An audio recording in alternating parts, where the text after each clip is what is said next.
Bonjour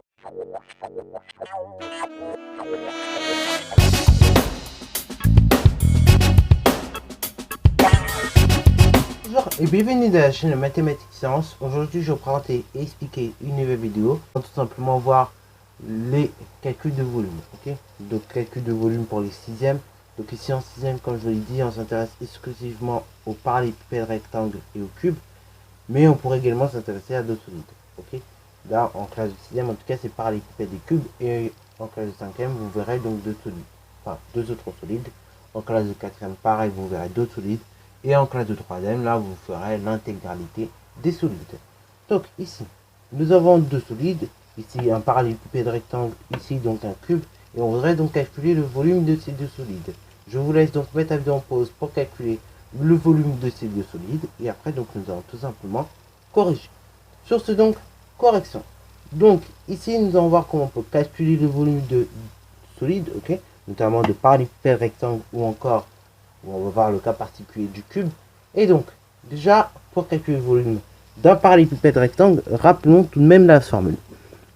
Donc, le volume d'un pavé droit, ou bien le volume d'un parallélépipède rectangle, c'est tout simplement le produit de la longueur fois la largeur fois la hauteur. Autrement dit, donc, c'est cette longueur fois cette largeur multiplié par la hauteur, l'élévation, si vous voulez, du parallélépipède, ok, du rectangle de base, ok. Voilà, volume. Donc du coup, c'est parti, à l'aide de la formule suivante, nous allons tout simplement calculer le volume de ce pavé droit. Du coup, le volume de ce pavé droit, on repère tout simplement la longueur. La longueur ici, c'est 5 cm, que je multiplie par 2 cm, que je multiplie par 3 cm. Ce qui veut dire donc que le volume de mon pavé droit est tout simplement égal à quoi? Il est égal au produit que je viens de citer, 5 multiplié par 2 multiplié par 3. 5 fois 2, 10, fois 3, 30. Donc le volume de mon parallélépipède ci contre et de 30 quoi? Et 30 cm cubes, ok? Pour une simple bonne raison. Je rappelle, j'ai effectué mes manipulations avec des mesures en centimètres, ok? Donc là, le résultat que je vais obtenir, ce ne sera pas en centimètres, ce sera en centimètres cubes, ok? Voilà. Deuxième cas, le volume donc d'un cube. Donc ici, le volume d'un cube, c'est très simple.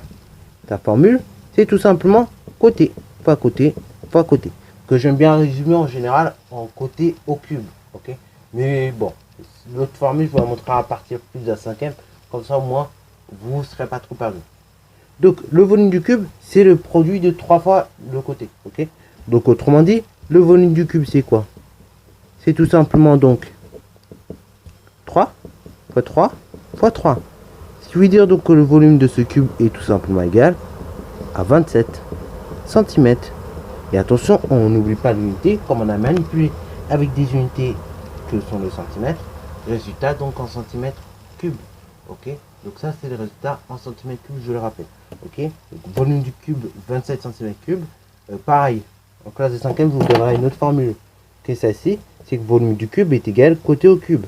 Ce qui veut dire ce sera tout simplement dans ce cas-là 3 au cube. Ok, donc 3 au cube que je mets comme ça. Ok.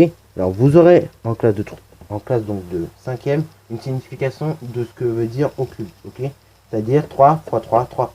Enfin 3 fois 3 fois 3, ok? C'est 3 fois le produit du nombre 3. Et donc après, vous saurez dire directement ça fait 27.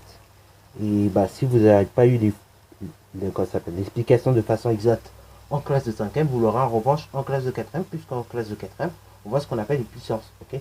Et dans les puissances, justement, on parle du carré, du cube, d'un nombre. Voilà. Alors, juste, je m'aimerais également revenir sur le cas du cube. Le cas du cube, c'était pas en fait, c'est également la même chose que le parallélépipède rectangle. Hein. C'est-à-dire, on fait une longueur fois une largeur et fois une hauteur. Ok, donc longueur fois largeur et fois hauteur. Ok, juste la longueur, la largeur et la hauteur étant égales, du coup, le volume du cube se résume en cette formule-là. Côté fois côté fois côté, autrement dit côté au cube. Ok, voilà. Donc voilà d'où vient cette formule.